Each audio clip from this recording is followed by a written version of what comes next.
Good morning, good evening, good afternoon, everyone. Actually, we're live. It's just good evening, everyone. How we doing? Welcome to another installment of Flyer. Gonna Flyer, our first ever live installment, mind you. And we got a good one in store for you tonight. First of all, Jamey Bascal will be joining us a little bit later. He's currently held up, but he will be joining us. But we got a good crew with us in the meantime. Starting off to my top left, we have my buddy Noah, aka FHLYERS24 on Twitter. How you doing tonight, Noah? What's up, guys? I'm doing good. How are you all? Doing good, doing good. On the top, we have my buddy Isaiah from the O&B Puck. Isaiah, how you doing? How you doing? Great to be back with you guys and keeping away from those hurricanes. Yeah, stay safe, man. I know you've been dealing with them down south. And to my left, finally, Eric, aka Filibuster 10. Eric, how you doing tonight, man? Very good, guys. Just glad to be here again and glad to watch this Flyers game together.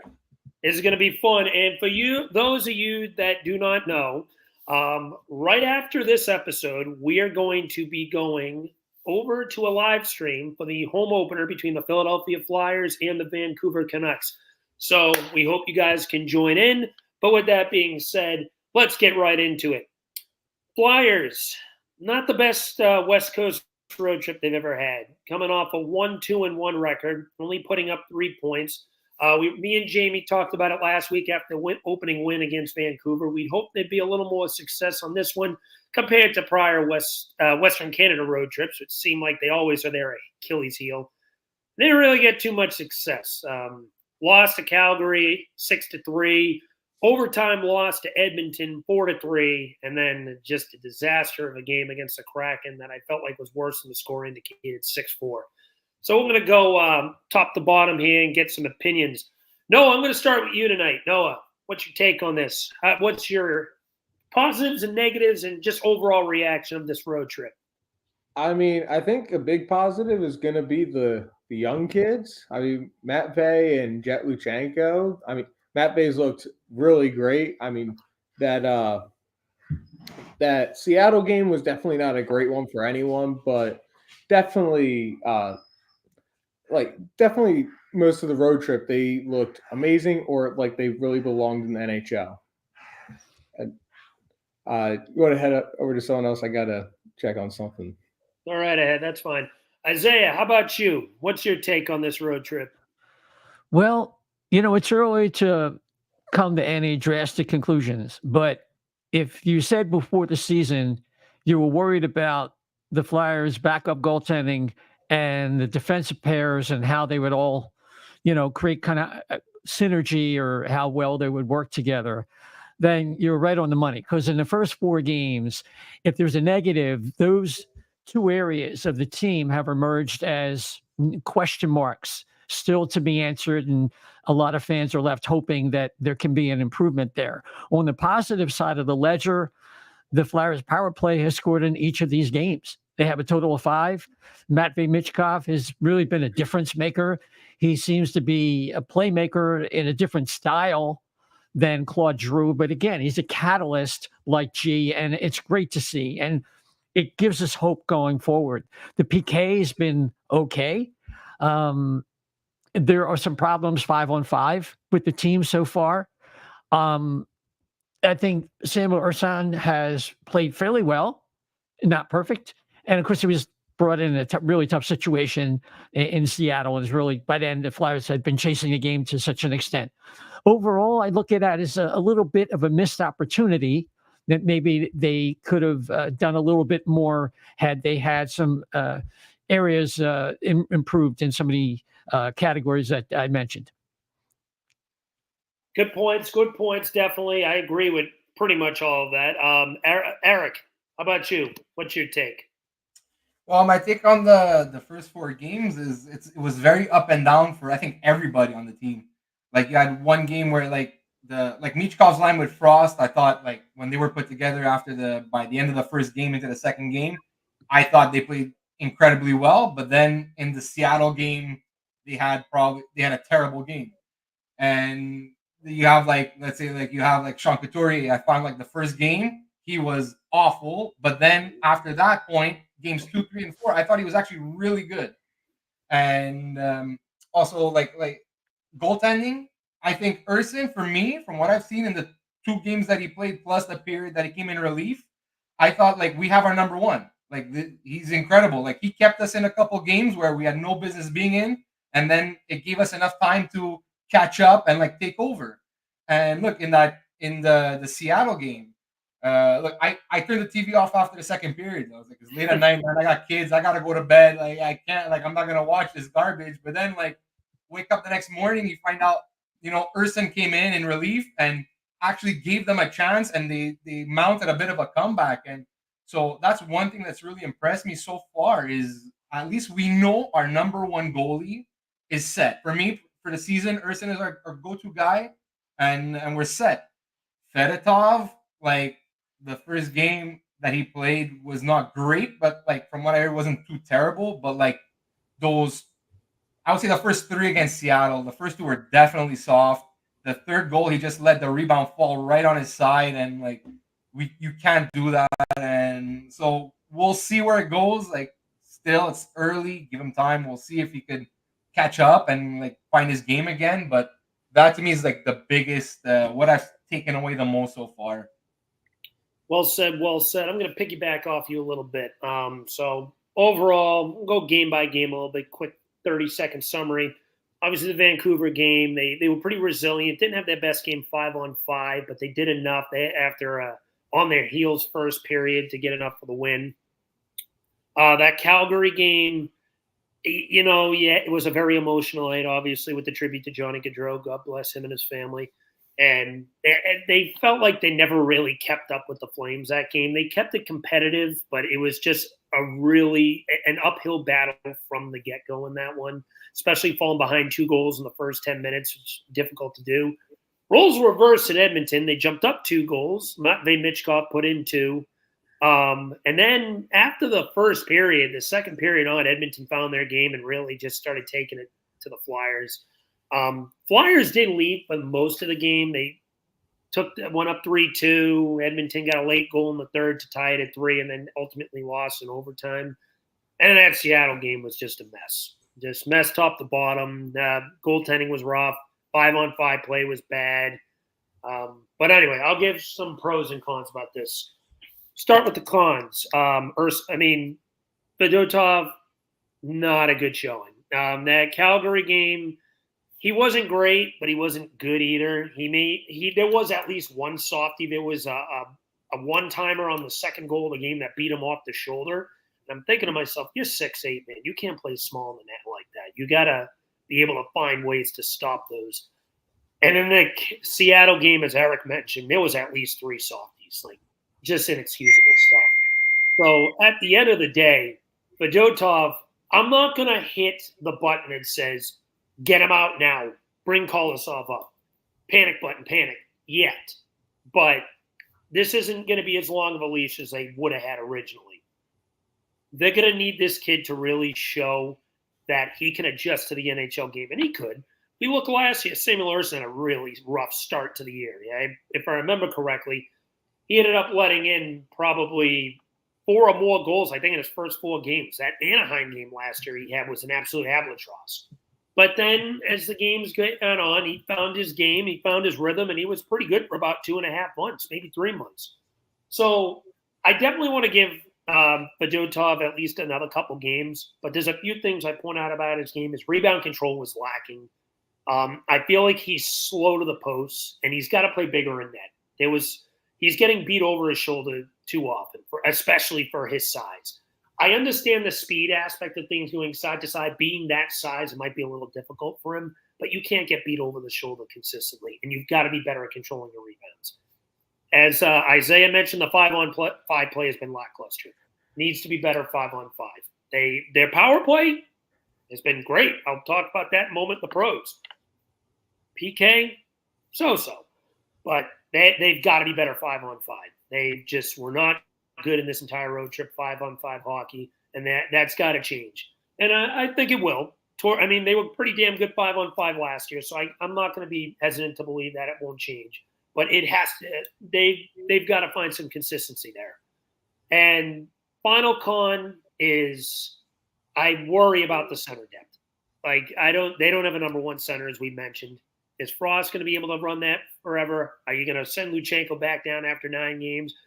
Will Couturier find his form from the first half of last season or something close to it? I worry about that. Pros. Power play's been excellent.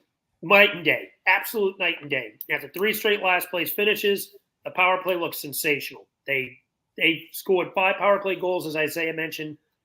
They've gotten 1 at least in each game, except the Edmonton game they got 2. The puck has been moving around a lot better. Still having issues getting into the offensive zone, and Morgan Frost has to learn how to win an offensive zone faceoff when the power play begins. Please, for the love of God, Morgan, learn how to do that.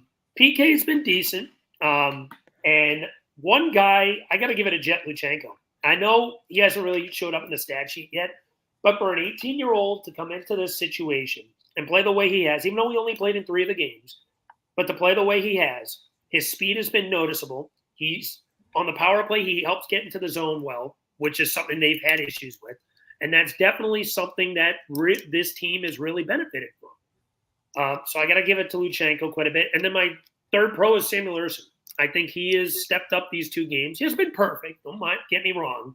But I thought he was pretty solid in that Vancouver game, especially in the shootout. Seems to be his forte. Then you move over to the Edmonton game. Wasn't great, wasn't bad. But when you're up against 2 of the 5 best players in the world, including one of them being the best player in the world, in Connor McDavid, you only can keep them off the board for so long. That's a juggernaut offensively. So, positives definitely to show there. But that's my final take. Noah, do you want to give a few takes before we move on to the next segment? Yeah. I mean, you guys said a lot of them. Obviously, Fedotov, his play, it's concerning. I mean, multiple softies in both of his games. Also, a goalie of his size getting beat up top that easily. It really worries you. But Ersson's looked really solid. Obviously, just we can't seem to find offense besides the power play, which, like we've said, is really weird for like the first time in 10 years or so that we've had a better than mediocre power play. And I mean, Michkov is a huge part of that. Outside of the Seattle game, he's been like very noticeable, a difference maker. And like you said, Jet Luchenko going up against McDavid, and the fact that Tortorella had felt that Luchenko was ready to take on a guy like McDavid just shows I think that he is definitely ready, and he is definitely ready for 82 games might be a lot, but still playing at least 70 games, honestly, I think is more than reasonable for him. I don't know if he gets like a break for the World Juniors in the middle to help break up the NHL season, but both of them have looked really good. 5-on-5 play, like you said, just not where it was. PK has looked pretty good. Obviously not as good as it did last year, but still we were like one of the best PK teams last year. Defense is doing all right. I guess Jamie Drysdale hasn't. I was hoping he'd get off to a bit of a stronger start, but it's not like he's playing awful at all or anything. But overall, looking pretty decent. But I think you could tell at the end of that road trip that it was kind of getting to them and that they needed to get back home. I agree. And we are joined by my gracious co-host, Mr. Jamey Baskow. Jamey, how you doing? Hey, what's up, bud? Good. Hello, aloha, mahalo to everybody.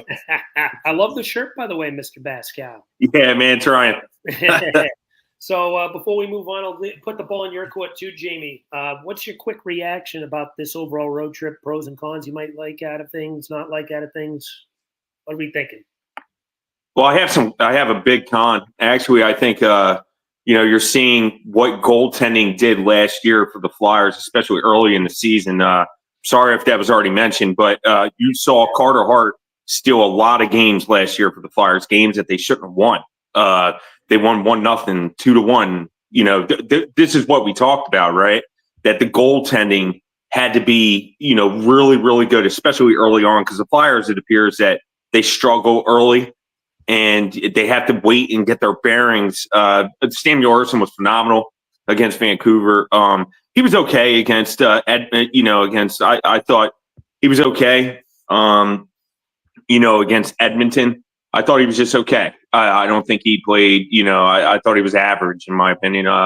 You know, against Edmonton, and unfortunately, I mean, last year you were seeing again Carter Hart just steal. You know, if that was a game against Edmonton, you know, Carter Hart probably would have won 2-1. You know, or something of that nature, or 3-1 for that matter. You know, Fedotov is struggling. I think it's quite obvious, but I heard Noah bring up Jamey Drysdale, and I wanted to touch on that because you guys probably pretty much said sort of the same things. I don't expect Jamey Drysdale to be Jamey Drysdale until January. He had all-season core surgery. I wrote an article on that. Don't expect much out of him until around January, February, especially early. Can't expect too much out of Jamey Drysdale. Can't forget the Flyers have struggled with these particular surgeries. We had Claude Giroux struggle, didn't find his footing until February. Shane Gotthardsphere struggled. You know, obviously Kevin Hayes, he had to keep getting those scrape outs done and stuff of that nature. It's just this surgery just does not sit well with the Flyers organization. I don't remember a player that succeeded right away. And the same thing goes for Coots. You're seeing him struggle a little bit too. He had core surgery too, whether it was minor or major. I don't expect much out of Coots until around November, maybe even December. These are, in my opinion, core surgeries or major surgeries, even if they're minor. That's where all their momentum is coming from, is the core area. And it has to, you know, properly heal. So I honestly think that Jamey Drysdale has overexceeded my expectations, because I didn't expect him to have that wow factor skating. I didn't expect him to have that boom from a shot from the point, you know, like he scored the other night. I wasn't expecting that. Has he played well defensively? No, I agree, 100%. But you know, I give him a little bit of leniency just because of the nature of his injury that he's recovering from, and it's not easy.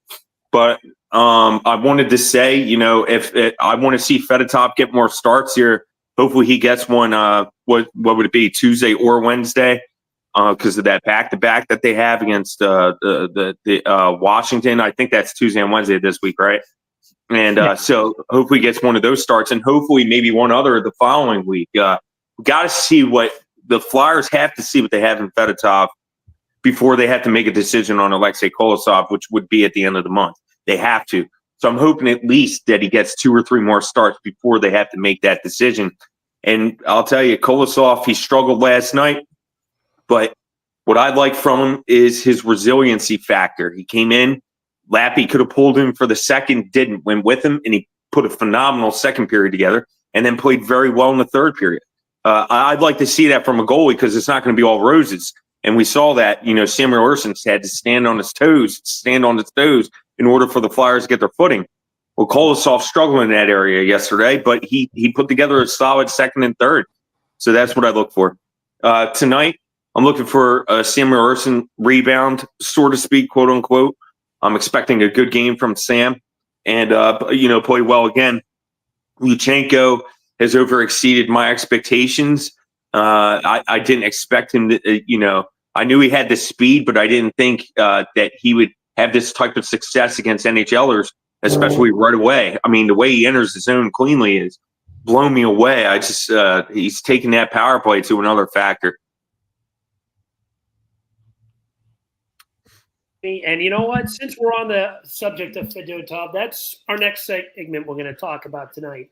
The whole thing with Fedotov and Kolosov, you know, this is a big question mark within the Flyers, as you mentioned. You know, it's going to be a major decision they need to make when it comes to the goaltender for the year. You know, I want to get everyone else's opinion on this as well. So, Eric, let me start with you. What's your take on what you've seen from Fedotov? How much more time would you give him? When do you consider potentially even segueing Alexei Kolosov, if at all, into this situation? Well, with Fedotov, like, look, he's obviously not playing tonight, but there's the back-to-back against Washington that we have. next week. Plus, I don't know who made the schedule, but we have another back-to-back right after that. We have again the 26th and the 27th against Minnesota and Montreal.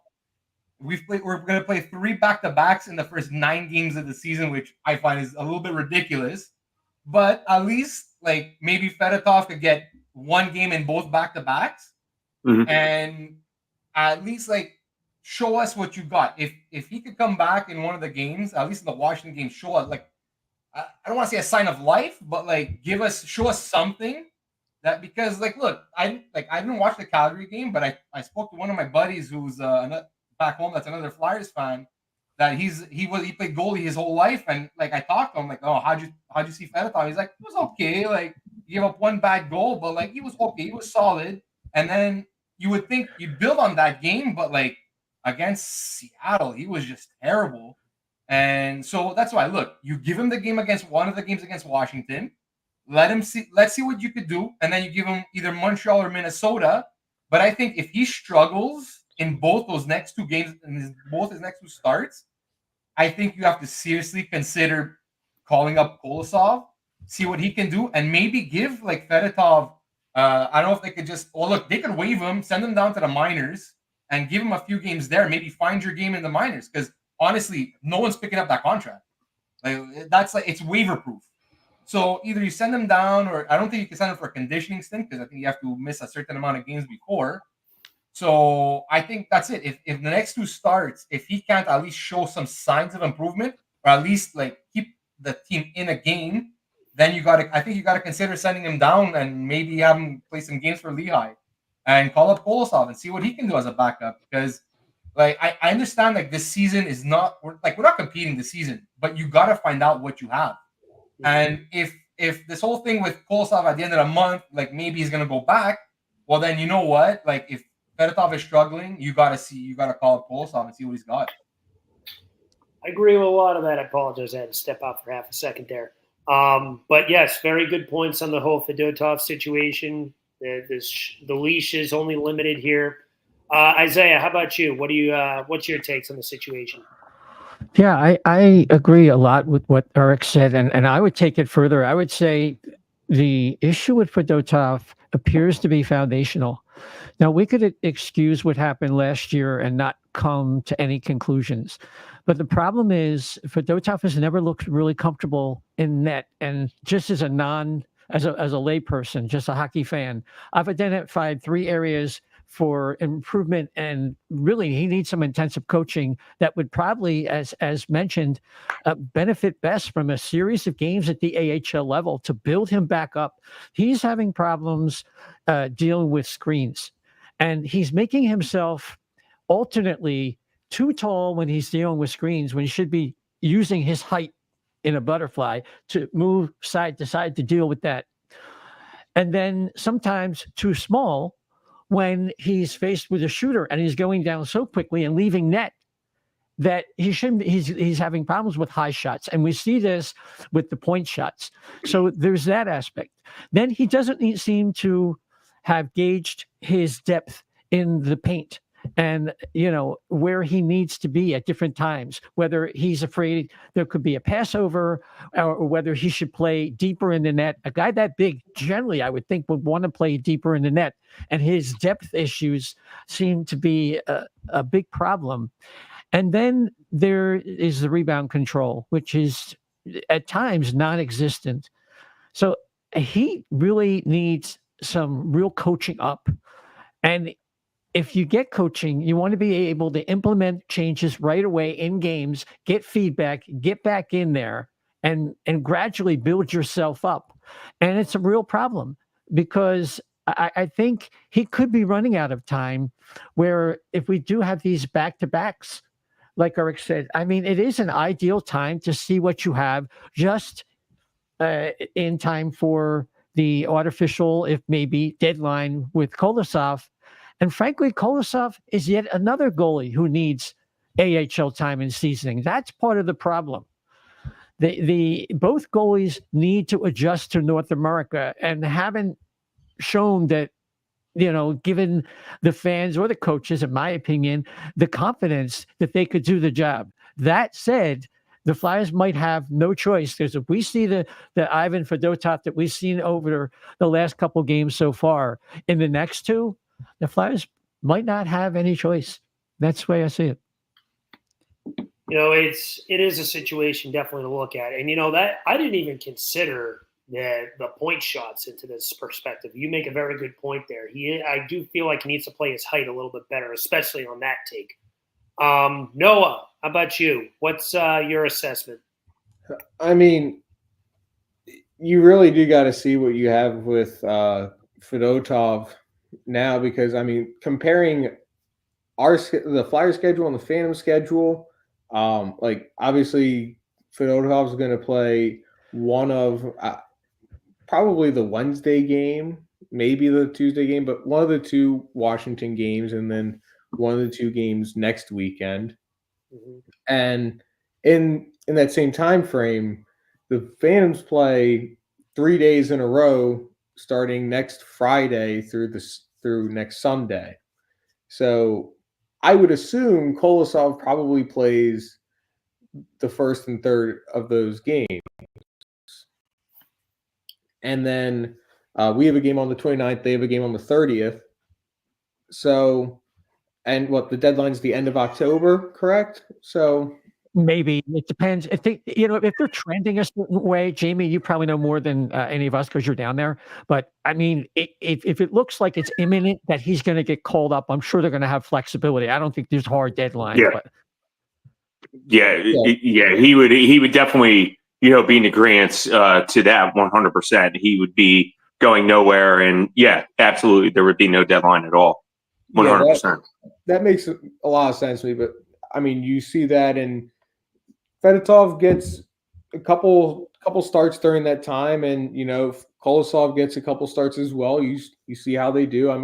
Like we said, Kolosov had a pretty decent first game of the season, picked up the win last night. Obviously, that first period, 4 goals against, was not looking good at all. But then I believe was perfect through the second and third period, or maybe 1 goal.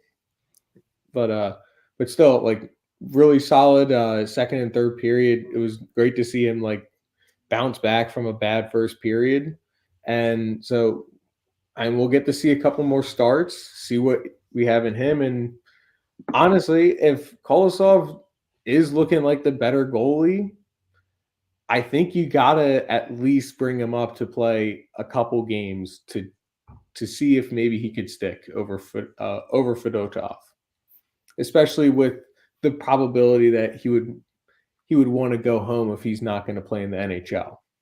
Yeah, especially with that, because they looks like they have that handshake agreement that obviously they do. Not looks like they do have that handshake agreement where if things don't end up going well, he's going to be playing in the KHL for the rest of the year.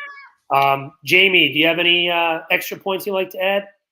I actually see. I could possibly only see one more start for Fedotov. Let's just say hypothetically, if the Flyers lose their home opener tonight, and let's say they lose Tuesday, and let's say they lose Wednesday, I could tell you something. John Tortorella isn't going to sit around and dangle his fingers and try, to wave his magic wand with his finger. He's going to be hot. He's going to be mad. The easiest decision to make is pulling in, a capable backup, and he's done that before. He snapped last year after, Peterson.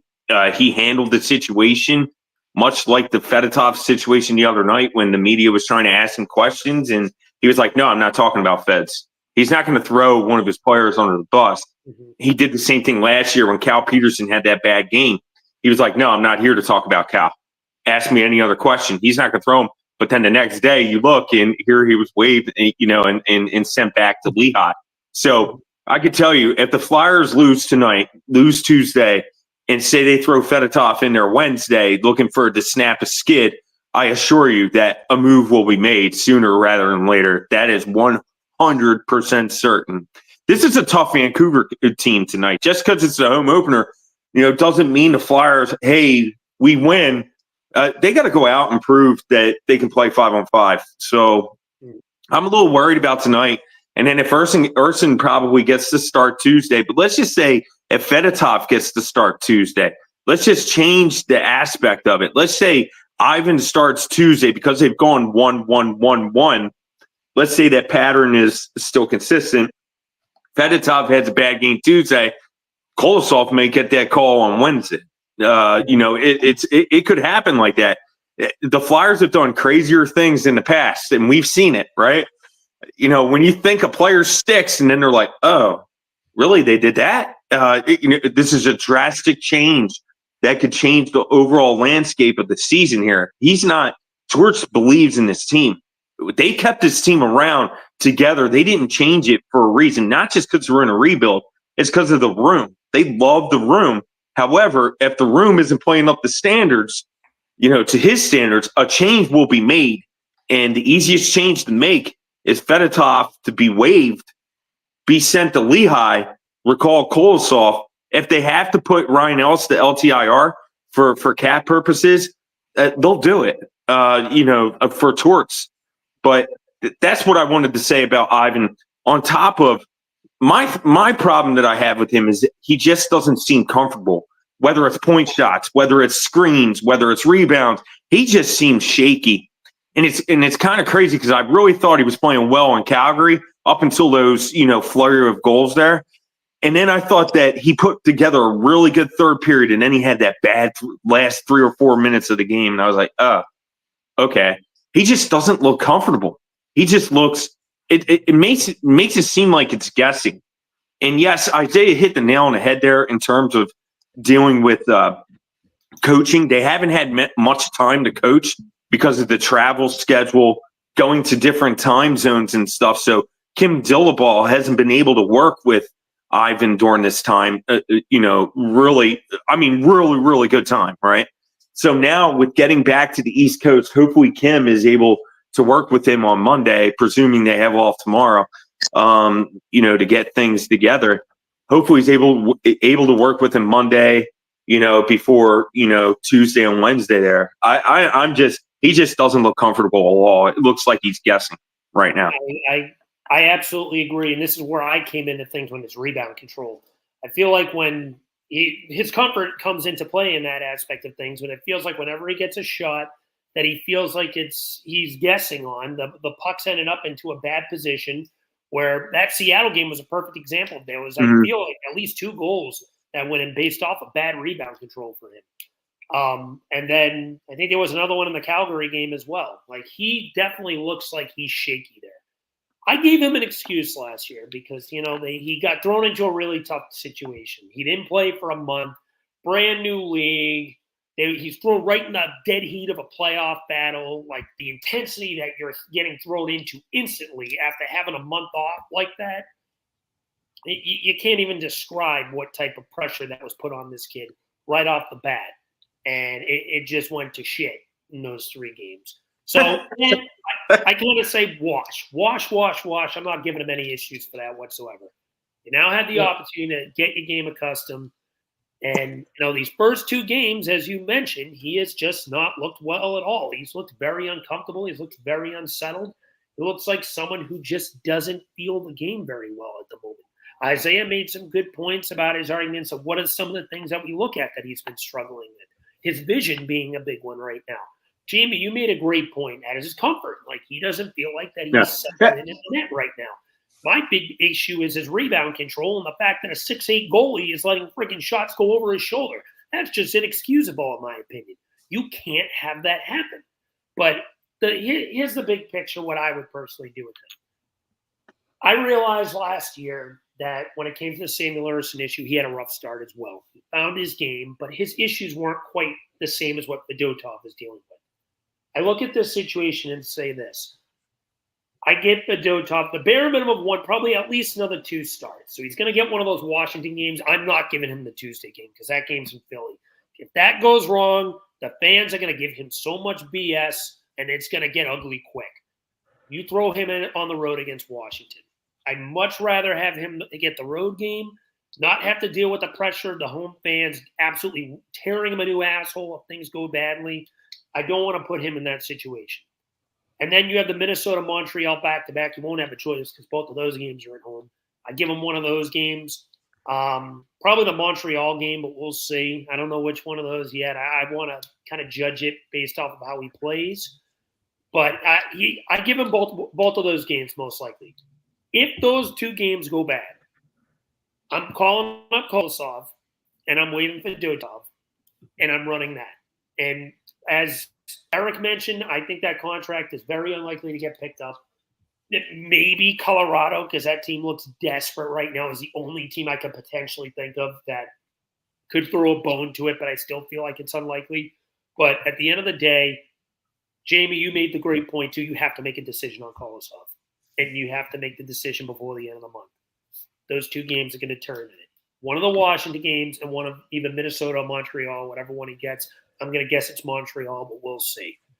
He needs to show something these next 2 games, or, that's it. They're going to pull the plug on him pretty quickly. I don't think they can afford, just because of the alternate potentially leaving, and then you're just stuck with this potential lingering issue all year, that you have to make this decision sooner rather than later. If you didn't have the Kolosov conundrum behind your back, you probably say, all right, we'll give him more time. Yeah. Consider calling someone up. It's still very early, but you don't have that. You do not have that luxury. You're in a desperate situation where you need to make a decision sooner rather than later because of the latter of things. But that's my final point on Kolosov. Does anyone else want to make any points before we move on to the week ahead? Like Ivan Fedotov, look how many times he looks behind him. I mean, I feel like he's looking behind him. I saw at least 10. I counted 10 times. Yes. Against Edmonton, not against Edmonton. Thursday night against Seattle, at least 10. I counted. It was probably more than that, to be honest with you. But that just shows me, that he's not 100% confident. Like, he might be confident within himself, but he looks shaky, very, very shaky. Yeah, well said, and I agree. Anyone else got any points to add before we move on? Well, just to say, because you mentioned Colorado, but they actually claimed Kakinen on waivers last week, I think. Yes, I believe so. Yeah, and I'd read he finally got his visa papers. So like I said, him on waivers, no one's touching that contract. It's unlikely. No, he has no track record. He has no, and I don't look. I don't know how McAniemi's been doing. If you even got any time, but at least worst case, if Kolosov does leave, if they want to give Fedotov a little bit of extra time, you have McAniemi, who has experience playing in the NHL. Not much, but at least he has. Yeah. So worst case scenario, Fair point. I think McAniemi's first game is going to be tonight. Oh, okay. I would presume, that E2 is definitely the go-to tonight since Kolosov played yesterday. Yeah, Agreed. that would be correct for sure. All right. With that being said, let's move on to the week ahead. We have a couple games coming up this week. We'll dive into the 3. So tonight we have our Vancouver game. And FYI, for everyone who's listening right now, right after this episode, we're going to be going right into a live stream, as mentioned. It will not be on this video. It is a completely separate live stream video we'll be doing. So check us out on Don't Puck with Media, 7 o'clock. We will have that live stream video up and ready to go. But yeah, starting with Vancouver tonight and then a back-to-back with Washington on Tuesday and Wednesday. Yay, Eastern Conference opponents. You know my rant about the schedule, Jamey, but I'm not going to get into that tonight. Mr. Baskow, why don't I start with you? What are you looking for in these next 3 games? Annoyance. It's annoyance. I am sick and tired of, playing it back-to-back. So, not tonight. The home opener is great, but like Eric mentioned earlier, I mean, they're going to have 3 back-to-backs through the first 9 games. It's like, I just don't understand it. I mean, there's so much time throughout the NHL season. It's not like they're playing in the Olympics or anything that they have a stoppage, a 2-week stoppage for the Olympics where you got to filter in the games, But playing in all these back-to-backs, I mean, we're looking, the only day of practice that they possibly get is Monday, and that would be it because they're still catching up from coming off West Coast, and I'm not complaining about that. You got to go out there at some point anyway. But then, tomorrow they'll have off probably to regather, and build up for the steam ahead for the next 2 games, and then they'll come back for practice Monday, have a really good practice Monday, and that'd be it. You can't practice Tuesday. You can't practice Wednesday. It's a mandatory day off, Thursday after playing in the back-to-back, So you can't play Thursday, and then they shoot right in. Yeah, it's just it's Friday they could, right?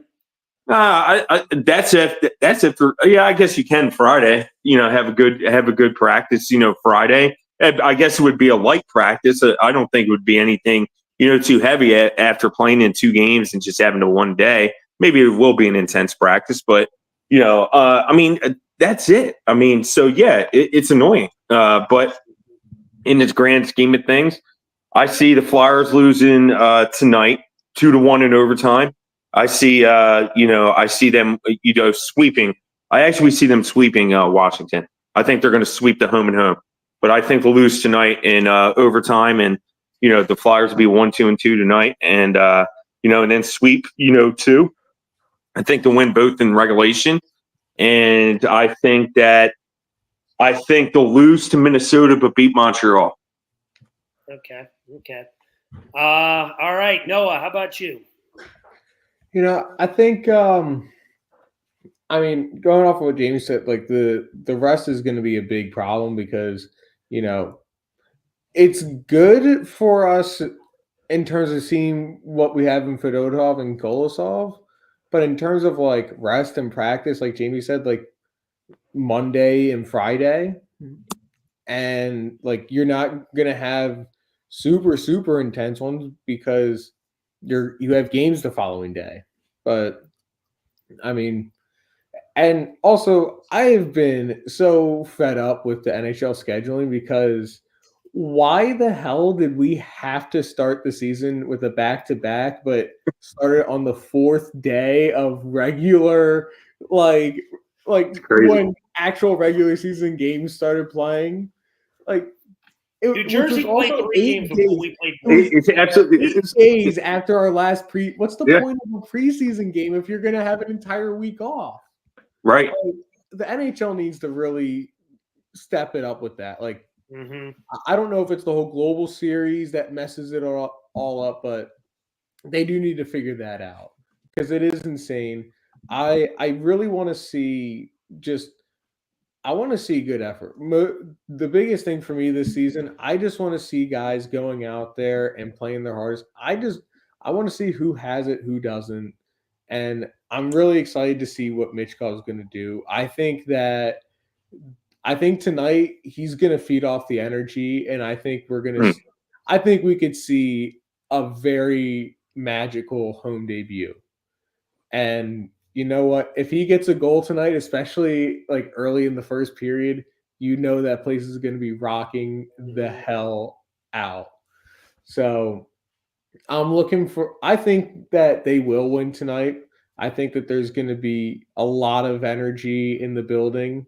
And I think that like Alex said earlier, we just seem to have Vancouver's number as well lately. So maybe that'll keep with tonight. But I think that they'll split the half and half. I want to say Fedotov gets a win, but I do think that Urson will get a win against the Caps, and I think that Fedotov was going to get another L. And then, I think we might lose to Minnesota, and it's kind of 50-50 with Montreal, in my opinion, because I do think Fedotov's going to play, and maybe he gets a win, maybe he doesn't. Right now, it feels hard to say that we're going to win a game that he starts. I hear you there. Isaiah, how about you? Yeah, well, I don't know if I'm going to make predictions. I'm probably looking at the qualitative aspects of it. I'm looking for an improvement in 5-on-5 play, and that's going to be an emphasis.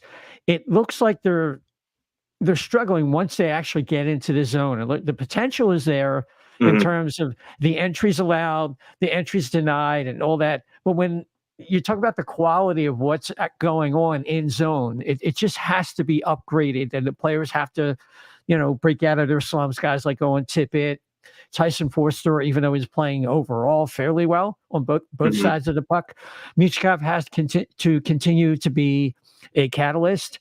And we need Luchenko to hold his own as long as he's here, and I think that's a whole other show we could do, but I won't get into that. But it's definitely a decision. It's an important one. Something came out earlier this week that makes me think it's a 50-50 proposition, but more on that some other time. And the goaltending, I think Ursan, for the most part, has been good. I expect when he plays, the Flyers will play better overall. When he doesn't play, it has a depressing effect on the entire squad. And I'm hoping at some point Nick Seeler gets in, and I think that could help create the synergy that the defensive pairs need. So these are the things I'll be looking at going forward. Well said, well said. Good breakdown, especially when it comes to the energy of things. The goalies do make a difference in that when you look at things. If you have a guy that you feel confident in behind you, he can be a little more loose. You don't feel as tense that you can take some chances. Where if you have a guy who's struggling recently, you feel like you're at wits and you're nervous to make a potential play, and it limits your opportunities on offense. And you feel like you're always back defending, worried about if that goalie is going to let in another softie. So that's a very, very good point you made there, Isaiah. Eric, how about you? Well, what I'm looking for the next week or so is I'd like to see our special teams keep it up. Our power play, if I'm not mistaken, I got the stats right here. Our power play right now is hitting at 26%, and our penalty kill is at 84%. So those are very good numbers, especially relative to the league average right now. Yeah. So keep it up. I want to see that. Stick penalties. Stop the stick penalties. Good point. Bookings, trips, slashes. We gotta stop. It's something that's really starting to get concerning, and we gotta clean that up a lot. And just another thing with the schedule, it's I just wanted to say it. Not only did we start with a back-to-back, but we had to travel all the way to Calgary and then travel all the way back to Seattle, which I found was absolutely ridiculous too. Why couldn't start in Seattle, then play Vancouver, then go to Alberta, and then now we got to travel back to Philly while Vancouver's just chilling in Philly for 2 days, just waiting for us, So anyway, but maybe you know what? Maybe it'll work out in our benefit. We'll get a team that's over rested, and we'll just take advantage of it. I made this same rant. I love it, dude. I just would have liked to have seen a practice, and they couldn't even practice. So But like Noah said, why did we have to wait 5 days before we played a game? Everybody's playing, and we gotta wait till Friday. Makes no sense. Right here. This is exactly why I can't stand the NHL schedule. Yeah. They could have moved this game to Sunday anyway. Last week, I absolutely detest the fact that each team plays every out of conference team twice. That shit needs to end, please and thank you. I mean, the traveling. You made a good point too. You can have a back-to-back with friggin' Vancouver and Calgary, and then you have to fly to Edmonton, fly to Seattle. Why did they feel the need to make that game a back-to-back? Especially when the Flyers had only played the one game, and they don't even get a day off before flying in. And another thing I want to rant about, when you're flying west to east, there should be the minimum of 2 days off. They played on Thursday. They played on fucking Thursday. Why are you playing on Thursday? Going from, after 4 games out west, flying back out east to Philly, and then playing Saturday less than 48 hours later. Why? That drives me nuts.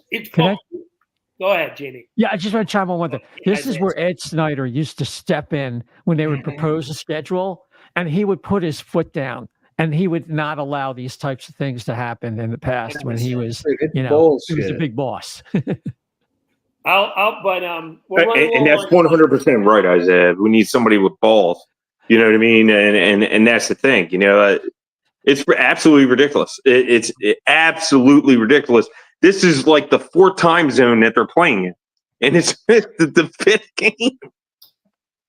I'm glad it's just getting out of the way early, but we're running low on time, so I'll wrap it up with this. Over these next couple games, this is what I'm looking for. They need to get better 5-on-5. That's a must. Get that off there, Nordia, before I throw a rock at you. They've got to be better on. They have to be better on 5-on-5. That's a must. That's number one. Number two, I need to see this team have an offensive outburst. I've looked at the NHL games so far, and I feel like the league average of scoring has gone up this first week and a half. I feel like there's been so many high-scoring games. The Flyers, I go game by game. So they had, I believe, 2 actual against Vancouver because they won in a shootout. They had 3 against Calgary. They've had 3 against Edmonton and 4 against Seattle. So they're averaging 3 goals a game, which in the retrospect of things isn't bad. But I want to see them have a game where they put up at least 5 or 6. They need to have that high-octane blast offensively where they just completely take over a game. And the last thing I need is keep it up with the power play. The power play has been night and day, such refreshment. But Morgan Frost, win some freaking offensive zone faceoffs, please. Please. So we're not wasting 20 seconds right out the bat. Predictions for the week. I'll go quick on this. I think they win tonight. I do think they win. I'm going to go 5-3. It's going to be a grind, but I do think they win. I think they split in Washington. I actually, believe it or not, have them losing the game at home against Philly, but I have them winning in Washington. And Fedotov actually rebounds a little bit. I won't say excels, but I think he only allows 2 goals in the second game. I have a weird feeling he's going to, now that everyone's expecting him to suck, is when you say, oh, wow, this guy actually surprised us tonight. And then the back-to-back against Minnesota and Montreal, I think they win Minnesota, lose Montreal is my final aspect on that. But, yeah, that should just about do it for the show. Thank you, everyone, for tuning in. We're going to be transferring over to the watch party now. We will be having a watch party for the Flyers-Canucks game. Some of us will be there. So tune in. We're going to be having a little bit of a giveaway, too. Mr. Jamey Bascow was kind enough to donate one of his new shirts that he has of Matvei Michkov just saying, I score, I score. So we'll be having a little bit of giveaway with that at the end of the first period. So tune in for that. We're going to win, we're going to do a little trivia question. Whoever answers first will be the winner. So we look forward to that. But, yeah, with that being said, thank you all for tuning in. Look forward to another awesome episode. And, yeah, let's go Flyers.